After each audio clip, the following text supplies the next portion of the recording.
course, the preparation and sterilization of the feeding bottle. Why do we have to start for the sterilization of the feeding bottle? Primarily because, syempre, after that we bathe the baby, the next thing that we're going to do is to feed the baby. Kaya nga, isi-sterilize po yung mga feeding bottles so that when you are about to feed the baby, the feeding bottles are already ready. So, let's start with the sterilization of the feeding bottle. So, what are the things that we need in this, on the sterilization of the feeding bottle? First, we have to have water. Next, your feeding bottles that needs to be cleaned. You also have to have a feeding brush, a bottle brush, and then a nipple brush. Okay? What's the purpose of your bottle brush and your nipple brush? That is to directly remove all the residues of the milk on the bottle and on the nipples. Okay? And then we have your sterilizer. Okay? You can either have a manual sterilizer or an oven top sterilizer or a automated sterilizer. Okay? And then of course, we have to have your cleaning soap. Usually po, ano po ang piniprefer natin na cleaning soap? These are your infant bottles cleaning soap o kaya any unscented dishwashing soap. Okay? So, yun ang pwede natin gamitin. So, the first thing that we need to do is, of course, wash the feeding bottle with running water to remove all the residues of the milk. And then you can use now your unscented soap, and then use your bottle brush to directly remove all the residues in the bottle. What's the purpose of sterilizing and cleaning the feeding bottle? Sabi natin that we have to remove all the milk residue, that is to prevent diarrhea to a child or to an infant. Bakit po? Because one of the most complicated or one of the most fatal diseases of a child can be diarrhea, because the complication of diarrhea is dehydration, and that can lead to cardiac arrest of infant. Kaya nga, we have to sterilize feeding bottles to prevent diarrhea, to prevent the complication of diarrhea, and that is dehydration, for the baby to live longer. Diba? Kasi nakakamatay ang dehydration. Diarrhea per se cannot kill, but diarrhea per se cannot kill, but dehydration can kill a child or an infant. Bakit? Because a child is much more liquid than adults. A child is more than 80% liquid. So, pag nag-dehydrate ang bata, nag-lose siya ng maraming tubig, mas mataas ang chance na magkaroon ng cardiac arrest. You understand? So, you clean the feeding bottles using your feeding nipples, and then, feeding bottles using your bottle brush, and then you also clean the accessories of the feeding bottle, especially the nipples, using your nipple brush to remove all the milk residues of the used feeding bottles. After that, if you're going to use your bottle sterilizer, kung ito po ay automated, you just have to fill it with water, and then you place the feeding bottles lid side down, including the feeding nipples, and then just press the button and then wait until the sterilizer is finished. So, in short, kapag automated, just place water, soak it, plug it, and then press, and then just wait. And then just have to wait, and you just have to cool the feeding bottle. Pero kapag ang ginagamit natin will be a conventional sterilizer, how long? Mas namin conventional, or that is your oven top sterilizer, ito yung napapakulo ka pa ng tubig. Okay, ito yung nasa pot, at nilalagay mo yung mga bottle sa tubig, diba? Or sa boiling water. So what you need to do first, if you're going to use your oven top or your conventional sterilizer, is to boil water first.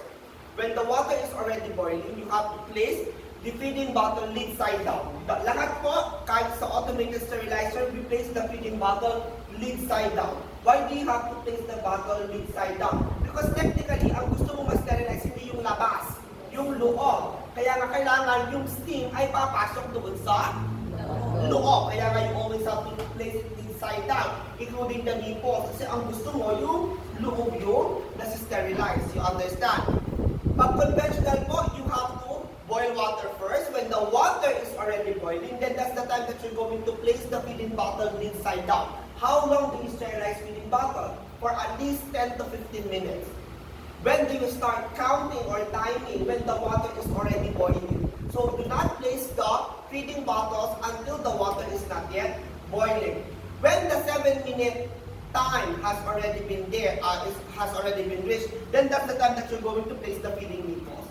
Okay, because the feeding nipples is sterilized at least 7 to 5 to 7 or 5 to 8 minutes. You understand? Kaya nga, feeding bottles are sterilized 10 to 15 minutes, while feeding nipples and other feeding accessories are sterilized for at least 5 to 8 minutes. So on the 7-minute mark, you have to place the feeding nipples so that on the 15-minute mark, both are already done being sterilized. You do not sterilize the feeding nipples too long because it is made out of much more softer type of plastic. So if it's sterilized in a long time, nasusunog yung feeding nipples. Okay? Because it is made out of silicone. You understand? Yes, sir. Clear. After that, you have already sterilized the feeding bottles, then you have to cool them down. Siyempre, magagamitin naman init. Baka mapasok yung baby. Clear po? Yes, sir. Clear. So that is on your sterilization of feeding bottle. So let's assume that I am already done sterilizing the feeding bottle. So my next procedure will be the infant bathing. So for infant bathing, the first thing that I need to do is to prepare all the things that I need. So prepare mo muna lahat ng gagamitin mo. So there are 3 stations of the infant bathing. We have your pre-bathing, we have your intra-bathing, and we have your post-bathing. So, on the intra-bathing, you need to have a towel para po pagpapatungan ng bata. You also need to have your thermometer. Okay? You also need to have your gauze o kaya po a silicone brush. Either a silicone brush for the boundary of the baby and the gauze of the baby. Or a gauze to use that we could use to clean the mouth. And then you also need optional, you can also have a baby oil. That's optional, okay, depending on the weather. Now, on the intra-bathing, you will be needing water. Can you see the water? Yes. You see the water, very good. Okay? You also have to have your dipper, your washcloth, and of course, the preferred soap of the mommy. Not the baby, because the baby cannot choose. The mommy, okay? The preferred bathing solution of the mommy or the daddy, okay, or the parents, okay? And then, you also be, on the post-bathing, you will be needing the towel again, the changing clothes of the baby, okay, including the diaper. If the baby has a medication, okay, the medication of the baby, a cotton balls with alcohol, okay, and then optional po yung powder yung baby and also a baby oil. You understand? So those are the things that you need to do. So we prepare all the things that you need to prepare. After preparing all the things that you need to prepare, the next thing that you're going to do is to manipulate the environment. When we say manipulate the environment, ibig sabihin po nun, if it is too cold, you have to turn off the air conditioning. If it is too hot, you have to at least allow ventilation, like open a window to allow ventilation. Pero kapag malamig, close the window, turn on the heater to prevent chilling of the patient. And then of course, you have to maintain a well-heated room. So pag sabi manipulate the environment, you adjust according to the environment. Okay? Pag malamig, edi mag-heater. Pag mainit, edi mag-allow ng ventilation. Okay? Clear po? Clear. Yes. Question so far. After that, you are now ready to perform your infant bathing. So, the first thing that you need to do is to get the baby from the bassinet, from the infant bassinet or on the infant crib. So, you have to make sure when you are holding the baby, one thing that we have to make sure is the safety of the baby. So, hold the baby as close to the body. Para po, mas napopromote yung comfort ng baby at mas napoprevent natin na magkaroon ng accidental fall yung baby. Kaya nga, you always have to hold the baby close to your body. Kung mo siya makahawakan ng ganito, parang inaalay mo na. Oo. Diba? Kailangan, it's always close to your body. Now, before we bathe the baby, the first thing that you need to do is to check for the infant's temperature. So, you have to check for the infant's temperature. Dapat po, kung ang baby ay mayroong lagnat, kung ang baby ay mayroong sinat, pwede ba siyang paliguan? Yes. Pwede siyang paliguan. Bakit po? Because bathing will actually help to decrease the temperature. Pero most likely, hindi na natin gagawin yung pure bathing. What we do is just a temporary sponge bath. Kasi pag sinabon mo pa, mas nagtatagal, mas mataas ang chance na mag-chill siya. So, pwede pa rin siyang paliguan, pero binubuhusan na lang ng tubig. Huwag mo lang masyadong sabunin. O kaya, pwede na lang siyang punasan ng ng towel, ng towel using your tepid water. You understand? So, pero again, you can shower or you can give bathing to an infant that has fever or that has a slight elevation on the temperature because it will actually help in decreasing the temperature. Ano lang ang hindi pwedeng gawin o ano lang hindi pwedeng gamitin? Do not use cold water because it will only promote chill. Kung may lagat siya, you use warm water. Diba? Tepid, yung room temperature water, warm water. Okay? That is to help to decrease the body heat more. You understand? Okay. So after checking for the temperature of the infant, the next thing that you're going to do is to check for the infant's umbilical cord. Lalo na kapag newborn. I-check muna natin yung pusod niya. Bakit po? One indication that the baby can already be given a taba. Ibig sabihin, pwede nang mabasa at idugdug yung katawan niya sa tubig is when the umbilicus is already dry. Okay? Kapag natuyo na yung umbilicus niya. So until the umbilicus is not yet dry, we only perform sponge bathing. Ayaw natin ibabad yung umbilicus na hindi pa tuyo sa tubig kasi po that will only lead to umbilical infection. You understand? So the only indication that the baby can already be given taba is when the baby's umbilicus is already dry or it has already fallen out. Natanggal na yung kanyang umbilical stump. You understand? Next, so let's assume that the baby has already lost the umbilical stump and then the baby's temperature is also normal. So remove first is remove the swaddle blanket of the baby. Okay, and then we will start with the head first. So we will start with the head first. Wag muna tatanggalan ng damit yung baby. We will start with the head first. So carry the baby, okay, and then make sure that you have to cover the ears of the baby using your thumb and your middle finger. And then you get your water. Okay, basain ang ulo lang ni baby, hair lang muna tayo.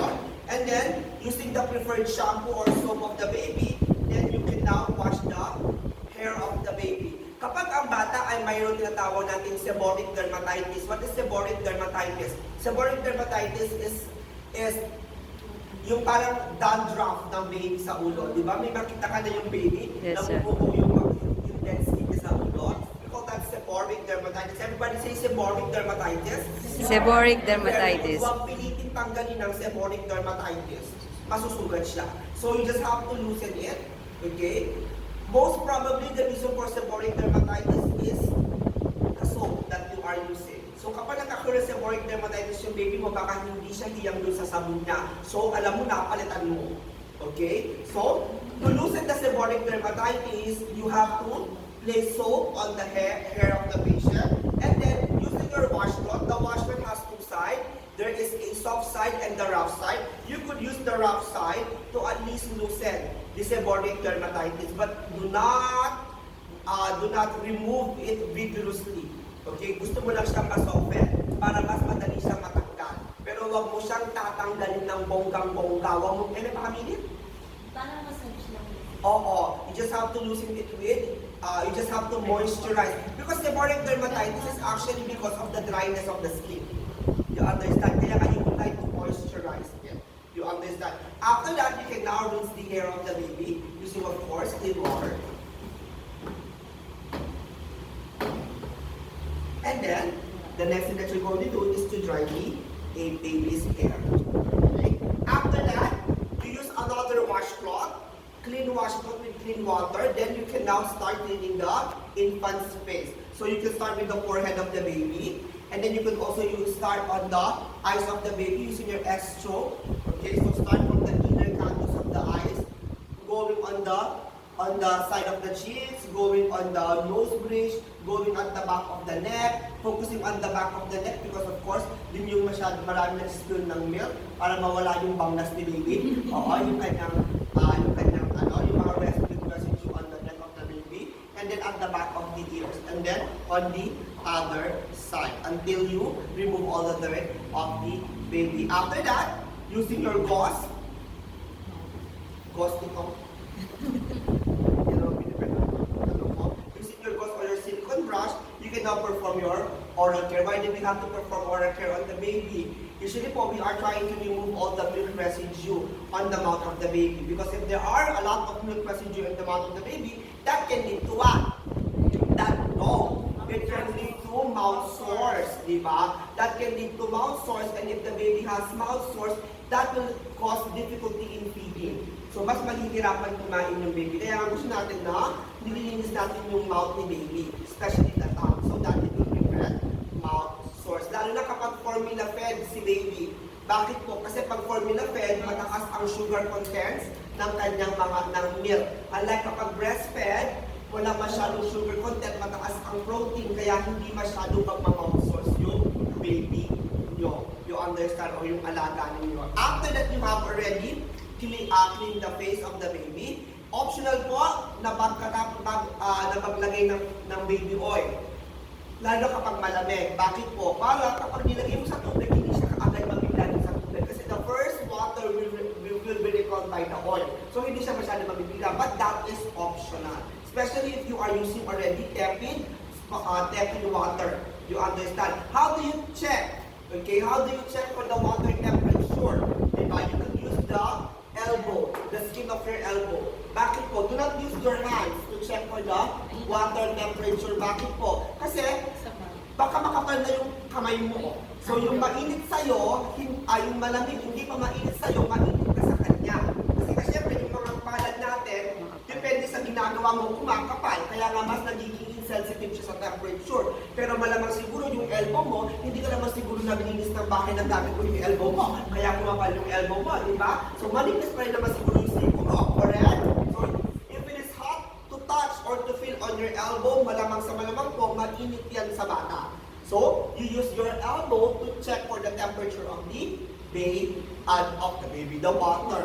Okay, and then you can now remove the clothing of the baby. Okay, so remove the clothing of the baby. The last thing that we will remove is the infant's diaper. Okay, why do we have to remove lastly the infant's diaper? Because again, the baby urination and defecation is uncontrollable. The baby cannot control defecation and urination. Therefore, if you will remove the diaper and the baby suddenly urinate, you are already contaminating the bathing process. Kaya nga, the last thing that we remove is the diaper, but the first thing that we place after bathing is the diaper. You understand? Okay? And then, remove the diaper already. Oh, walang po. Okay. Ay, it's a baby girl. Okay. And then, you can now put the baby on the infant bathtub, and then you can already start washing the infant's body.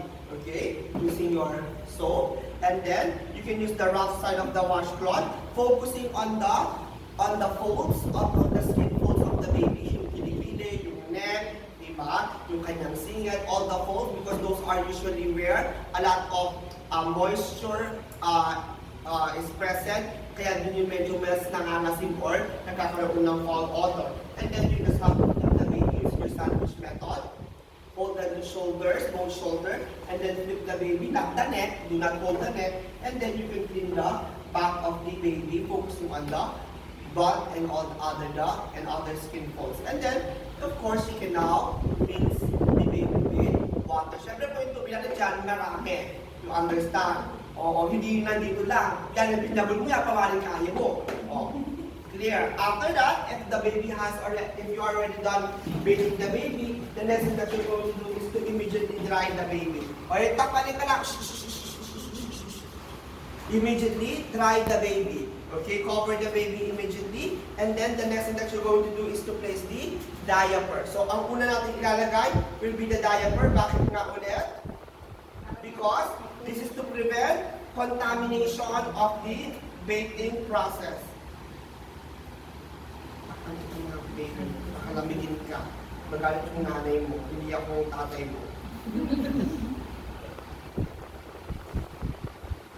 Pag yung kamay mo, reform workers ka na, matigas ka na. Okay? And then, the next thing that you're going to place will be the infant donut. Lalo na kapag ang baby po ay newborn pa. Bakit? Because mabilis mag-dissipate ang temperature ng baby because of the presence of the fontanelle for the bumbunan. Kaya nga gusto mong takpan agad yung ulo ng baby para hindi masyado mabilis mawala yung heat. You always have to remember one of the key in the care of a newborn, especially if this is a newborn, is thermoregulation. We maintain the body heat of the baby. Pabilis pong mawala. Pag sinabing newborn, that is from 0 to 28 days. Pag mga 1 month na ito, 2 months, okay lang kahit walang bonnet. Pero kapag newborn po siya, hindi pwedeng mawala yung bonnet. Bakit po? Because heat is dispersed faster for infants because of the presence of the fontanelle or the munguna. So, dahil nasa thermoregulation state pa yung newborn, kailangan ma-maintain natin yung heat. So, we immediately cover the head of the baby using your baby cup or your baby bonnet. Now, do we need to dress the baby already? Not yet. Don't dress the baby yet. Anong susunod natin gagawin? The next thing that you're going to do is if the baby has a medication, you administer the medication first. Bakit mo kailangan i-administer yung medication? Kasi nga, usually po, madalas, the baby until 6 months ay mayroon pang extrusion reflex. Ano yung extrusion reflex? That everything that is placed on the mouth, the baby try to spit it out. Tinatapon niya. Kaya nga, ang tendency po, kapag nakadamit na to, tapos mo pa nagbigay ng gamot, lalo na kapag ang binibigay mo is vitamin C, mga ganyan, colored yung mga medications, kaya mag-sustain yung damit. You understand? Kaya nga, you have to give the medication while the baby is not yet dressed. So that kung magsuspit man siya ng kanyang gamot, hindi na nadudumihan yung damit niya. So, assuming that the baby has a medication, the first thing that you're going to do is to correctly get the amount of medication that is needed for the baby. The next thing that using your medication dropper, then you have to elicit the rooting reflex. Ano yung rooting reflex? That is when you stroke the cheeks of the baby and the baby's head follow and then the baby's mouth open. Huwag mong isisiksik yung dropper kasi hindi pa siya ready. You understand? So, ang kailangan mo is to prepare the baby to open the mouth. Kasi nga, the more that you are forcing the dropper to enter the infant's mouth, ang nangyari, the more na nai-elicit mo yung extrusion reflex. Kasi gusto niyang ilabas. Diba? Kaya nga, gusto mong gawin, kailangan handa siyang bukas ang bibig niya. So, stroke the infant's cheek. When the baby has already followed your stroke and then the baby opened the mouth, then you will place the dropper on the side of the mouth. Hindi sa gitna, on the side of the mouth. At least, yung dropper ay nandoon sa pinakagitna ng bibig niya on the side.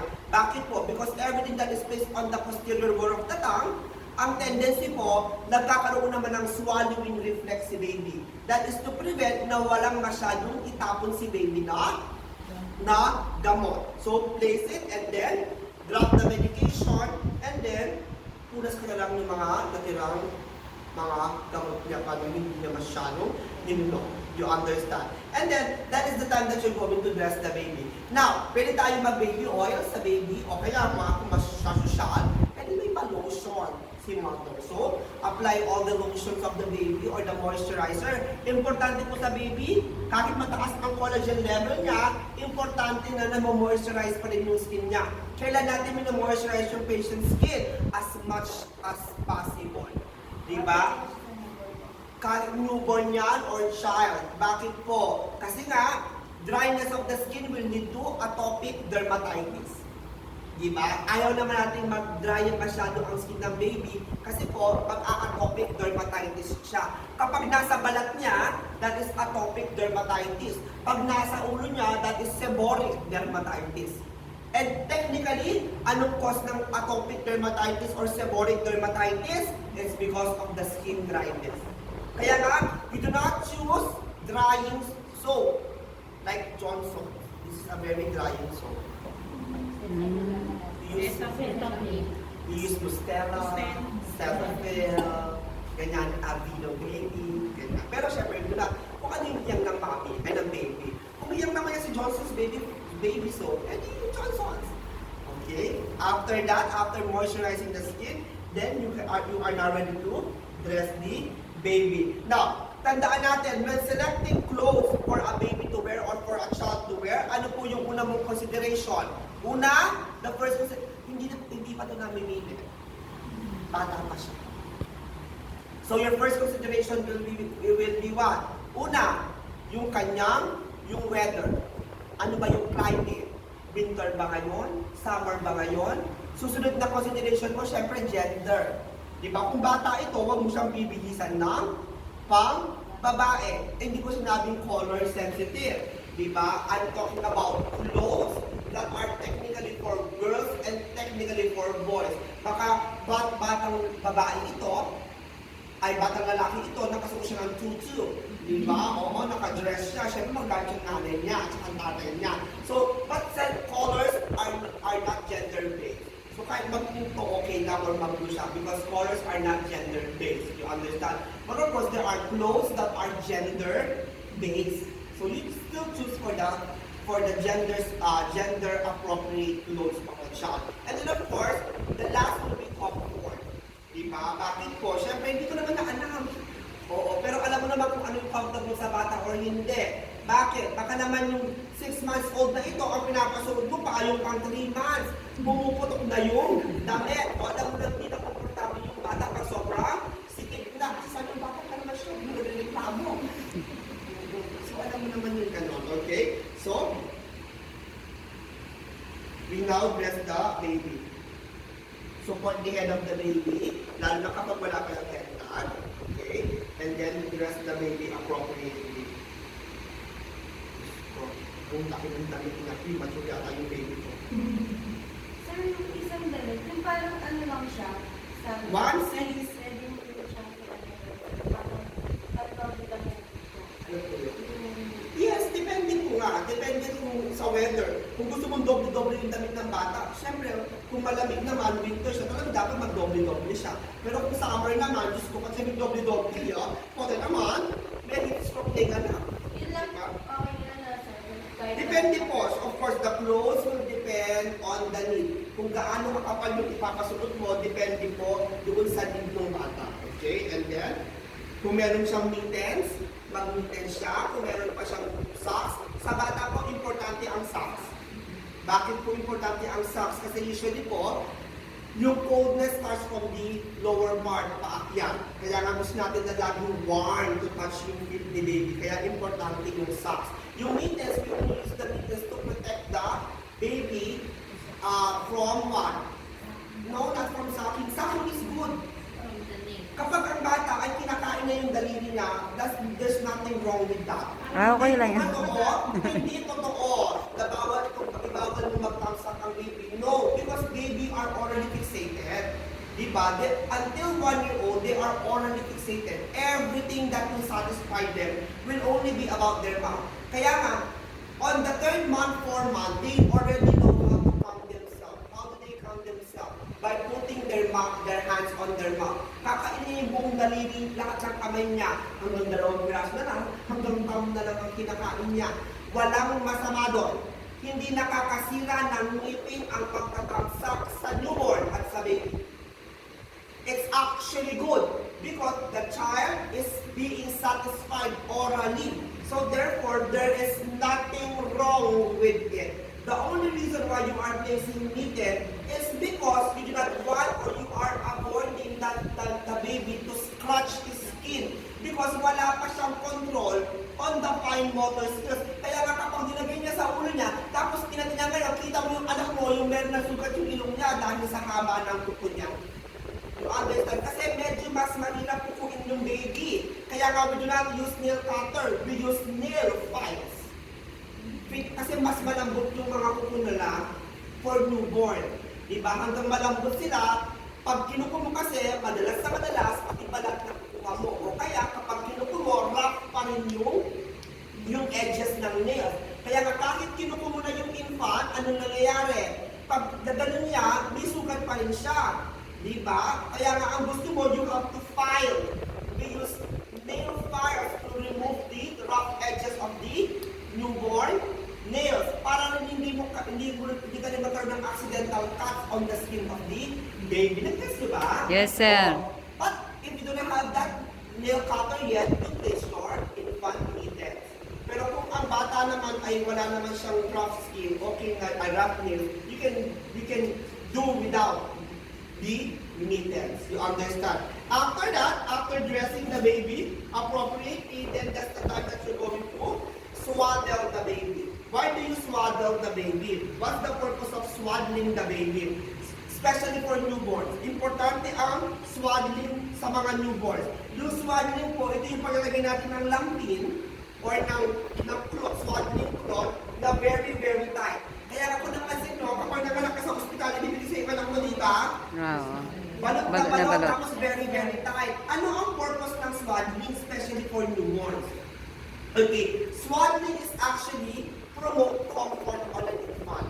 Bakit po? Kasi nga, lalo sa mga newborn. Bakit? Kasi, alalahanin mo, 9 months siyang nakatira sa tiyan ng nanay.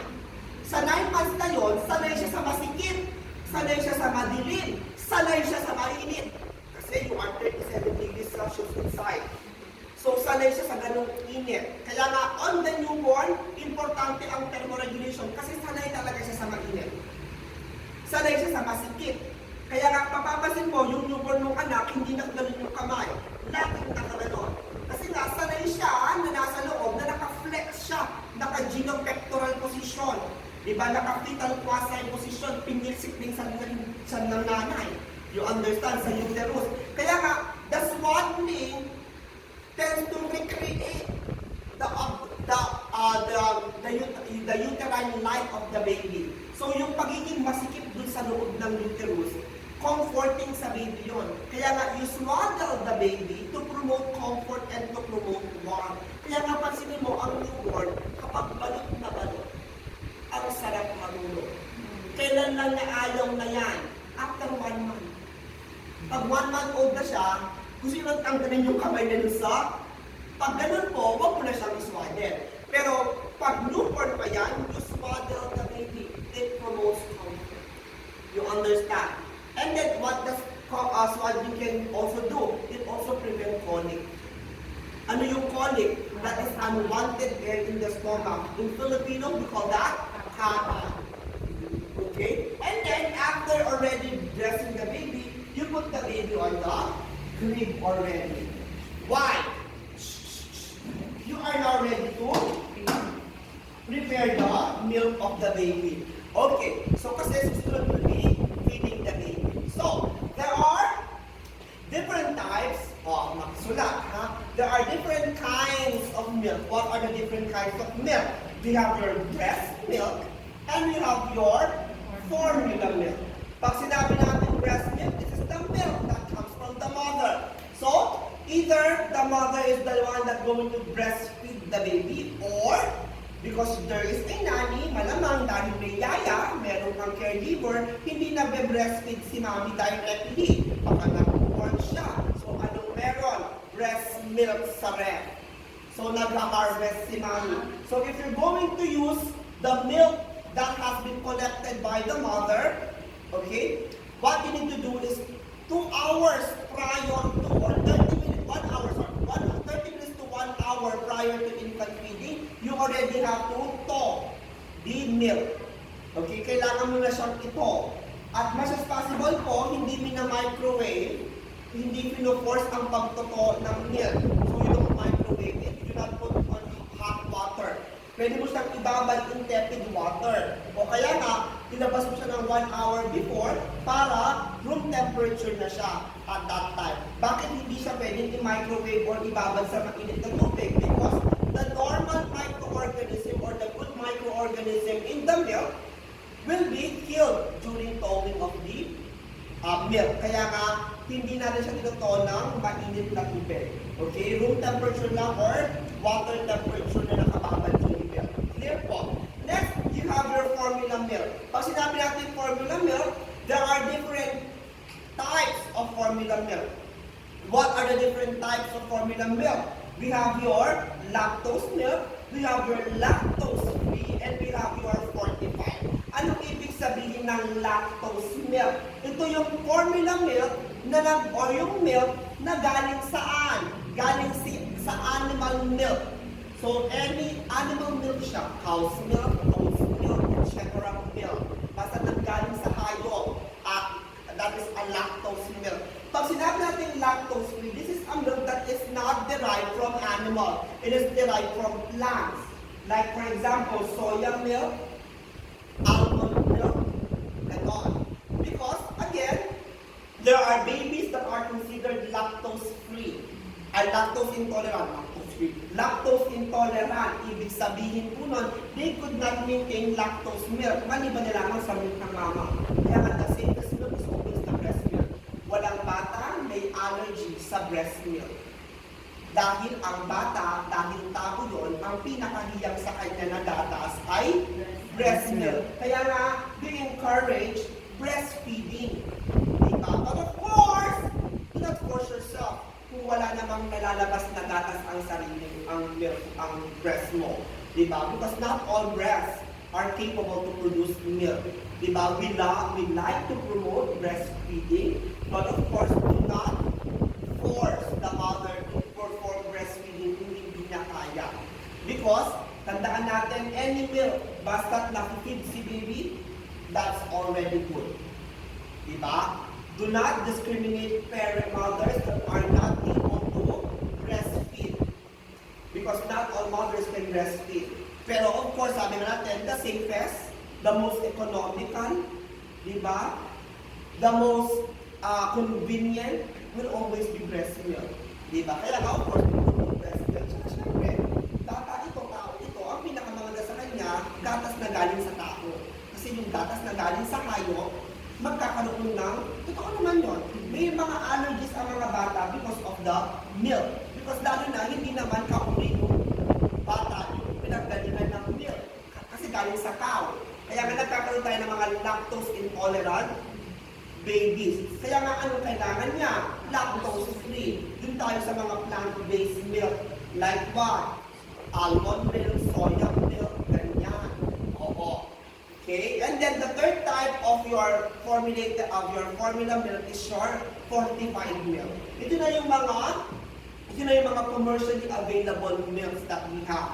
Like Similac, S26, ganyan. Yan na yung mga formulated milk. Kaya nga tinawag siyang fortified. Bakit po? Because these are the milk that has already have what? AHH, DHA, mga ganon. O ano yung mga fortify sa kanya. Kaya tinawag siyang fortified. May mga pinagdalagay na silang mga special formulas para daw ang anak mo ay mas tumalino, mas gumaling, mas maging masigla. Ganyan, sabi ng S26. Diba? O kaya ng Bonakid para ang bata ay may laban.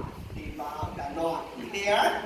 O kung gusto mo daw ng batang gifted, mag-promin ka. Ganyan, di ba yung mga ganyan pa commercial nila? Because those are already considered 45 milk. Okay? Clear po? Yes, sir. Now, there are different forms of milk. That can be in what? Liquid or powder. Kasi po, sa ibang bansa, sa Pilipinas di masyadong uso pa sa infant milk. Pero sa ibang bansa kasi, ang Similac, ang S26, may water, pero talaga siyang liquid form. So, binibili siya mo sa jug, and then you just place it on the bottle, hindi ka lang titimpla. Diba? Oo. Kasi mas convenient sa kanila. Sa atin kasi, uso pa ang pag, titimpla. Kaya nga na, wilkins ka pa. Okay, so you place the infant water, that is, and then you mix with the milk. Ano po yung ating formulation for the milk? Of course, that depends on the milk and the pediatrician prescription. Kung sinabi 1 is to 2, 1 for every 2 ounces of water, 1 is to 2. Pag sinabi 1 is to 1, 1 ounce to 1 ounce of water to 1 scoop of milk, 1 is to 1. So again, you have to verify that on the pediatrician o kaya po on the formulation of the milk kung paano yung kanyang concentration. Okay? Clear? And then after that, the next thing that you're going to do is to properly shake the feeding bottle. Huwag na huwag kumakawakan yung nipples ng baby, kakabang sinishake na gano'n. Bakit? Your hands is dirty. Kasi nawakan mo yung nipples, yan mo ba? And then kinuntamit mo yung feeding nipples, and then kung marumi yung kamay mo na kagayari yung bata, you cover it para yung tip ng milk hindi magsispill. And then how do you properly shake it? You twirl it, o kaya po, you rub it on your hands. Huwag mo siyang shake vigorously. Bakit mo siyang huwag mo shake vigorously? Because when you're shaking it vigorously, continuously, it will create a lot of bubbles. At kapag pinit mo yan, what will happen is, you're going to feed the baby a lot of bubbles and that the baby will have volume. Kung kailangan mo siyang i-shake ng